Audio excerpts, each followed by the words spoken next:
Happy holidays and welcome to Face the Nation. I'm John Dickerson. For our holiday broadcast last year, we sat down with the host of The Late Show, Stephen Colbert. The response was so positive, we thought we'd do it again. So what was the good news in 2016?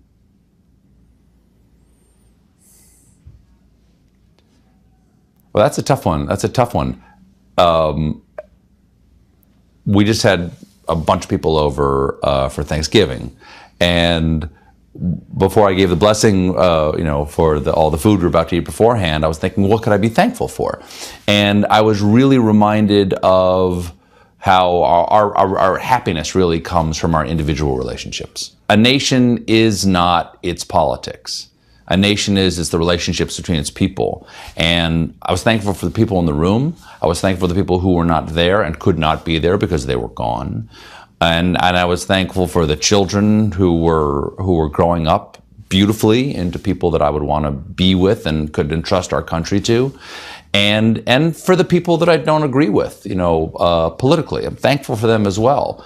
And so... Because? Why are you thankful for the people you don't agree with? Because they make me think about what I do. They question my beliefs. And an unquestioned belief is almost vestigial. It doesn't motivate you in any way. It doesn't serve you in any way if you don't question it. Because a belief is a filter. You have to run things through it, so you know how you see the world. It's a lens. It's not a prop. Right. And so the good news is we're all still here.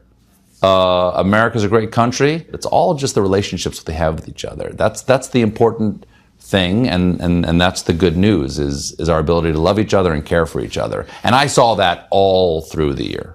And so the question is whether that itself is a beneficial outcome of an election that has got a lot of people nervous. It sharpens the thinking. It forces people to think about the other things in their life other than politics. If you believe that politics is not everything. Dividing into teams is great if your team wins. But if your team loses, it allows you to do two things. Well, A, question why you lost. And B, why did you choose to be on a team? Because the team itself is an illusion. And so that was something that came to me at the end of the election special that we did. We did a live Showtime special, and I had nothing to say, I didn't think, at the end of the show. At what point of the night is it when you feel like I have nothing to say? What's happened? Do you know the outcome? As soon as I knew the outcome, I knew that I would have to throw out everything I had planned, because we had four possible outcomes. One is that we knew that Mrs. Clinton would win. We would not know. Looked like Trump was going to win, but we wouldn't know till the morning. And then there was, he's going to win, and we know he's going to win. And that was the one that we prepared nothing for, which, on purpose. I said, look, what's the purpose? Don't prepare anything, because everything goes out the window. It's the least likely path. Say all the number crunchers, and I believe in numbers.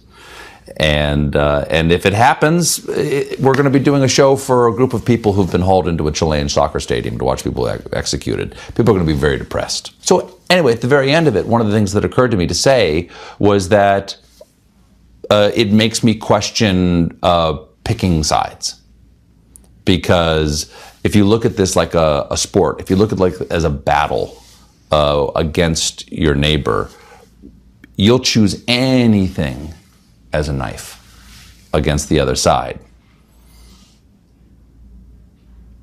And that itself is, what's the opposite of a virtue? A vice? Yeah, that's right. That's a vice. Political divisiveness is a vice. But like a lot of vices, it's super seductive. Sure. And so you indulge in it until it bites you. And then you go, oh, darn. Oh, darn. The wages of sin is death. And it makes you question having indulged in a vice. And I think that political divisiveness is a vice. Picking sides is a vice rather than picking ideas. Is that a lesson you learned in the moment, or is that how we should look at 2017? It's definitely a lesson you can learn in the moment, but boy, it's hard to stay alert to that. I mean, especially what I do for a living. I make jokes, and jokes have a little knife in them all the time. And so it's hard to get away with it. I mean, it's what does it mean to you? So if I learned a similar lesson, which is that you saw corrosiveness everywhere, one of the things you learn when you go out and talk to people in the country is that everybody's worried about their kids and whether they're going to get to go to college, or they're worried about the next illness that their family member may have, regardless of what their parties are. And then the political conversation forces everybody back into their corners. So to seek out humanity is and why things are important to human beings, not just the game. As you said, it's hard to stay alive to that constantly. Yeah. Post-truth is the Oxford word of the year. I heard that, yeah. Yeah. So when we were last together and we talked. I mean, at dinner. No, sorry. I mean, a year ago. Yeah. Okay. A year ago when we talked, you said, I said, what does the election look like for you? And you said, it's all up, anything goes. I think I was right. Yeah. Anything goes. You're Nostradamus. That's exactly it. The eagle shall fight the lion upon the plain near the river of Kesh. The reason that's the post-truth is the word of the year is because we saw facts play a role we've never seen them play, or not play a role we've ever seen them play. But that's the interesting thing. It's not like many years ago I coined this word called truthiness about how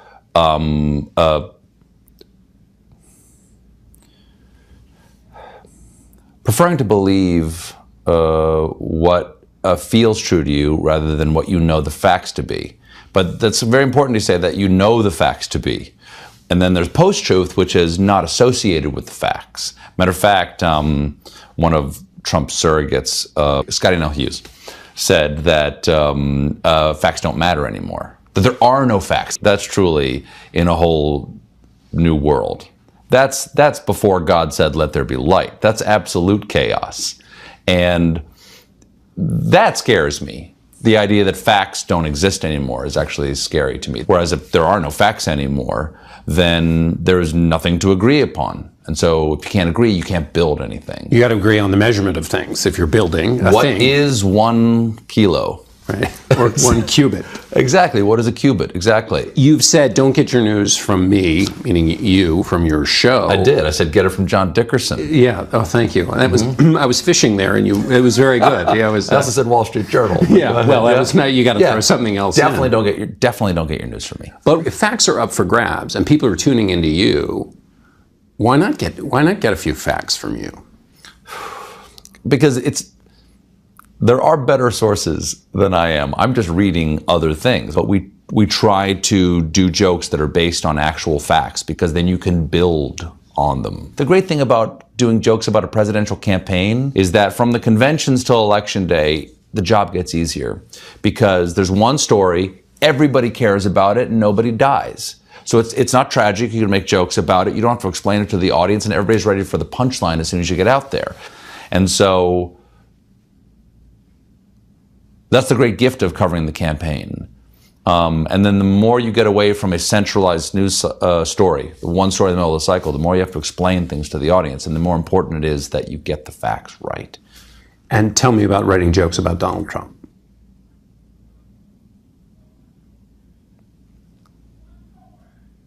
That is not a question. That is tell me. I will not tell you. I will not tell you. How do you write jokes about Donald Trump? That's a question. There you go. First of all, you demand your writers to write jokes about it. How do you write jokes about Donald Trump? Well, that actually asks the question, how do you write jokes about anything?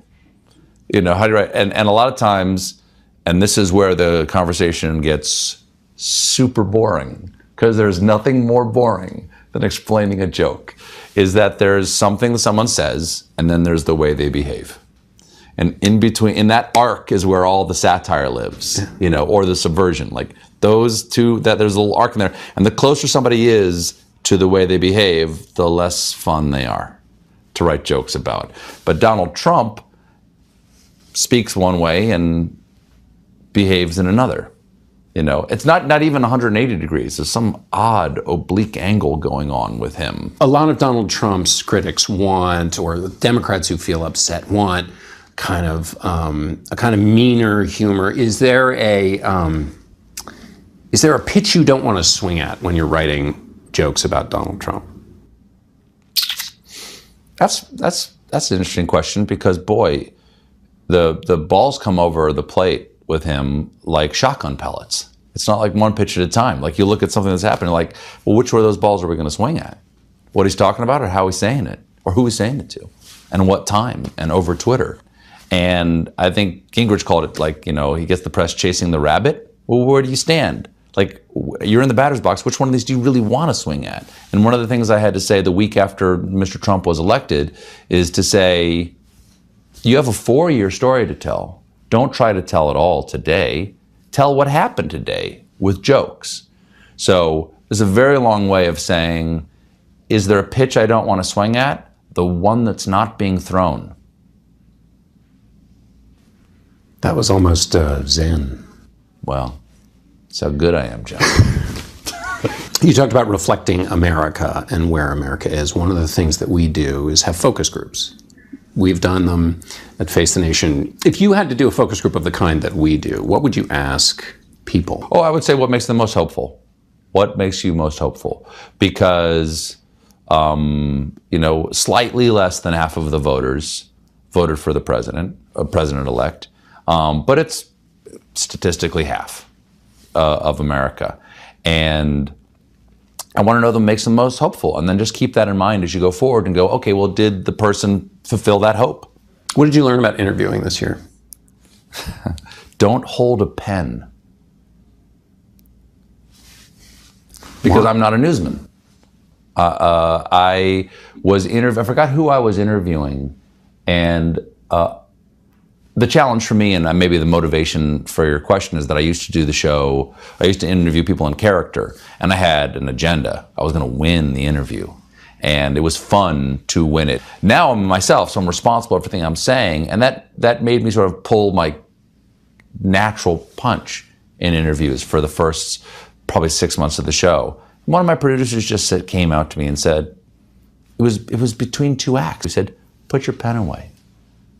And I said, okay. So I literally just put the pen away, and it changed the way I spoke to the person, because then I'm just having a conversation with someone. But holding the pen is like I'm keeping score of what they're saying, and I'm going to have a point. And it became a human conversation. Later I said, why did you ask me to do that? It really worked.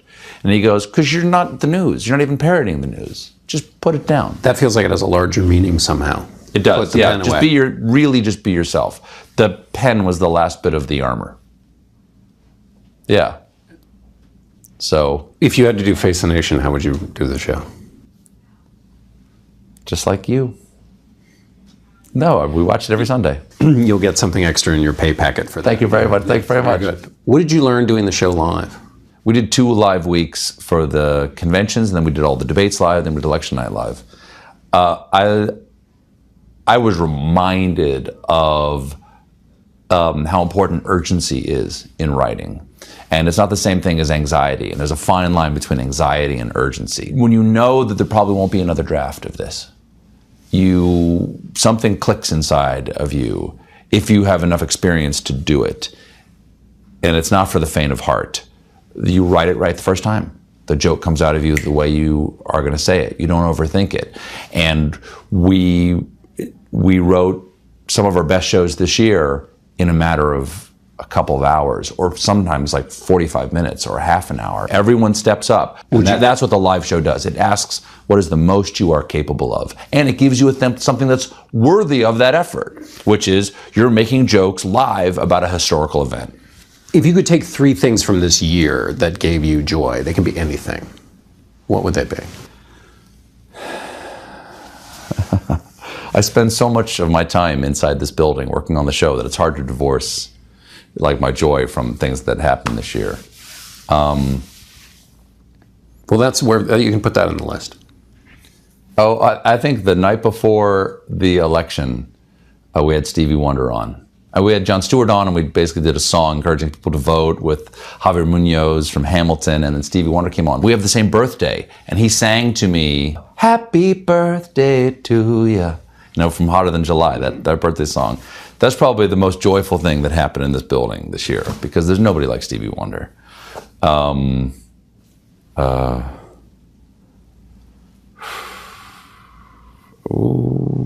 don't know, taking my son to college was pretty joyful. Seeing that he seemed happy there, that was really joyful. Because you worry, you know, spoiler alert, if you don't have children yet, you will worry. And that's good too. And I have a dear friend that I love who was diagnosed with cancer. And when she got subsequent tests back, it was exactly what you wanted to hear. Treatable. She has a plan. And that was the most joyful moment. And I just found out a week ago. It was the most joyful moment you could hear, is that this person that you love will be with you so you can love them. That's it. We'll be back in 1 minute with more of our interview with The Late Show's Stephen Colbert. And we're back with more of our wide-ranging interview with The Late Show's Stephen Colbert. What should Donald Trump read if you could give him one thing that he should read before being president? Well, the Constitution wouldn't hurt, because I'm not sure if he's as familiar with it as one would hope. And it's a pretty good read. It's well thought out. That's a good question. What would Donald Trump read? I actually don't know what he's lacking in information. I mean, if we're to believe his ghostwriter, he might want to read Art of the Deal, because he says didn't write a word of it. So it's possible he hasn't read it either. I have. I've read Art of the Deal. Have you read Art of the Deal? Yeah. What did you take away from reading Art of the Deal? If it was a reflection of the man, is that he'll be friends with anybody. He comes off as a very friendly guy. Even people he's angry with, he's actually very friendly with. And I was struck that the stories he tells in the book are of people being generous and magnanimous and of keeping their word even when there was a better deal on the table. The virtues that he extols in others are not ones that people would... We've had our disagreements over the years, but we did this deal. Given that you and he have had disagreements, would he come on the show? Would you want him to interview him?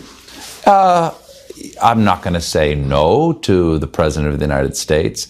I would want to know that I could interview him in a way that would be respectful, though, because I don't think it would be fun for me or profitable for him in any way, or the audience, if I couldn't do it in a respectful way. And I think probably by the time he gets into office, I'll have calmed down a little bit. And because that would be important to me, because I believe in the presidency and I believe in our system. And you know, when I had him on at the beginning of the year, I went to great pains to try to be respectful to him, which really upset some of my liberal fans. But it's important to me to have a politician on to allow them to be able to say what their thoughts are, and not be some sort of, you know, what people often wanted me to be at the old show, which is some sort of ninja word assassin that slips underneath everybody's radar and then slaps the handle on the knife before they even know that it's between their ribs. Like that was sort of the legend of what I almost never did it. It was almost by accident when I would do it. And I don't really want to do that with my guests ever. What are you looking forward to in the new year?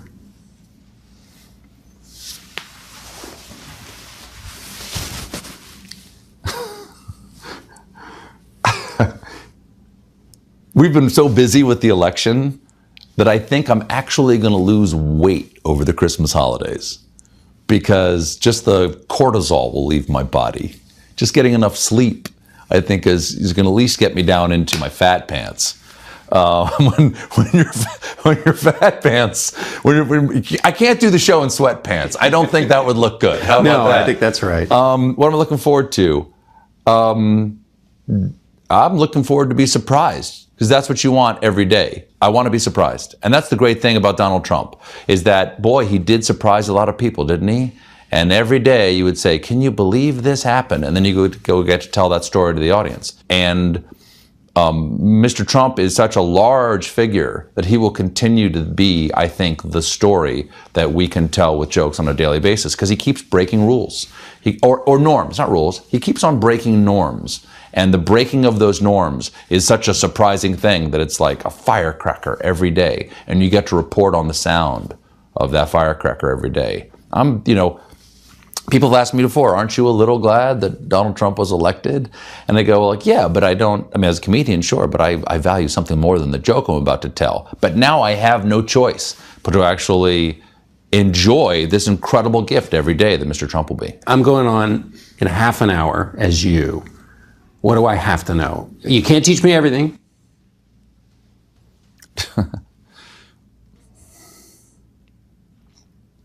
Do you know how to listen? You are the better judge now of that than I am. You have to know how to listen to your guests, because in half an hour, you're going from 0 to 60. Like you were dragged off the street. A bag was popped over your head. You were brought in backstage. They put you in makeup and whipped it off your head and said, "You're on in half an hour." And you say, "What am I doing?" And you go, "Well, you're going to, I hope you were informed about the news of the day," which I'm going to imagine that you are already. You being John Dickerson, you've got that John Dickerson feeling. One assumes you've got it in spades. And you have to be able to read, because you're reading off of a prompter. You have to be able to improvise, because if the joke goes particularly well, you want to filigree off the back end of it. You have to know how to be happy with failing. You have to know how to still enjoy it if the joke doesn't go over well. And also be prepared to not blame anybody other than yourself for whether it goes well. Because it really is just you. You're it. Tag, you're it. You know? You know what? Can I go back to something that Trump should read? This is my answer to what Trump should read. I don't know about what book he should read, but he should definitely read the plaque that says "The buck stops here." Because he's famous for blaming other people for something going wrong. That's over. The buck stops at that desk. And I hope he's read it. Because the first time he blames something else for somebody, the first time he blames somebody else for something that he did, I think even people who like him will lose faith. Because however you feel about the president, you've got to take the punch. Thank you. Thanks. I'm going to shake your hand. You gonna shake my hand? Yeah. All right. It's very weird. I used to do that all the time. Oh, yeah. Okay. Yeah. All right. Stephen Colbert. I don't even know where that hand has been. What? It's like we just met. I've known you for years. Who is this person? There's a lot more of this interview that will be available on our website, facethenation.com. In fact, there's so much more that we're going to release a new clip every day for the next 7 days, just enough to make it through the holiday week.